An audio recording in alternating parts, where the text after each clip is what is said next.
Assalamualaikum warahmatullahi wabarakatuh. Nama saya Riko Fadli, NPM 200711030. Di sini saya akan mempresentasikan bab 3 daftar distribusi frekuensi dan grafiknya. Yang pertama, pendahuluan.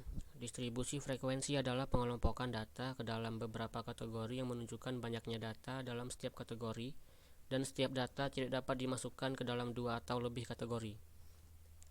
Distribusi frekuensi adalah susunan data dalam bentuk tunggal atau kelompok menurut kelas-kelas tertentu dalam sebuah daftar. 2. Membuat daftar distribusi frekuensi. Langkah-langkah dalam menyusun tabel distribusi frekuensi. Urutkan data, biasanya diurutkan dari nilai yang paling kecil. Tujuannya agar rank data diketahui dan mempermudah perhitungan frekuensi tiap kelas. Tentukan rank atau rentang atau jangkauan. Rank sama dengan nilai maksimum dikurang nilai minimum. Istilah-istilah dalam distribusi frekuensi kelas adalah penggolongan data yang dibatasi oleh nilai terendah dan nilai tertinggi dalam suatu kelas. Interval kelas, lebar dari sebuah kelas dan dihitung dari perbedaan antara kedua tepi kelasnya. 3. Macam-macam distribusi frekuensi. Distribusi frekuensi numerikal atau numerical frequency distribution. Distribusi frekuensi numerikal yaitu distribusi frekuensi yang pembagian kelas-kelasnya berupa angka-angka atau secara kuantitatif. Distribusi frekuensi numerikal dibagi menjadi distribusi frekuensi relatif, yaitu distribusi frekuensi yang angka-angka frekuensinya tidak dinyatakan dalam angka-angka absolut tetapi angka-angka relatif atau persentase.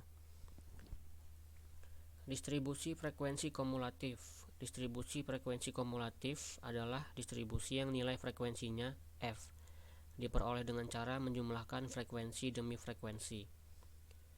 Distribusi frekuensi kumulatif terbagi menjadi dua, yaitu distribusi frekuensi kumulatif kurang dari dan distribusi frekuensi kumulatif atau lebih. 4.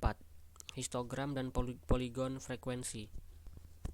Histogram adalah diagram batang yang lebarnya menunjukkan interval kelas, sedangkan batas-batas tepi batang merupakan tepi bawah dan tepi atas kelas, dan tingginya menunjukkan frekuensi pada kelas tersebut. Jika pada diagram batang, gambar batang-batangnya terpisah, maka pada histogram gambar batang-batangnya berimpit. Histogram terdiri dari dua sumbu vertikal sebagai skala frekuensi, sedangkan sumbu horizontal untuk skala kelas. 2. Poligon frekuensi. Poligon frekuensi yaitu penggambaran distribusi frekuensi dalam bentuk garis yang menghubungkan titik-titik tengah kelasnya sebagai skala kelas. Jenis lain dari poligon frekuensi adalah kurva frekuensi, yaitu penggambaran distribusi frekuensi dalam bentuk garis, di mana luas daerah di bawah kurva kurang lebih sama dengan luas histogram frekuensinya. Kurva frekuensi dapat digambarkan dengan memanfaatkan histogram frekuensi dengan menggunakan angka-angka tepi kelas sebagai skala kelas, dengan menghubungkan titik-titik tengah masing-masing balok. 5. Model populasi. Model populasi berdasar kelompok umur merupakan model untuk memprediksi jumlah populasi di waktu yang akan datang berdasarkan kelompok umur. Model ini berbentuk kontinu atas waktu dan diskret atas kelompok umur. Poligon frekuensi yang merupakan garis patah-patah dapat didekati oleh sebuah lengkungan halus yang bentuknya secocok mungkin dengan bentuk poligon tersebut. Lengkungan yang didapat dinamakan kurva frekuensi.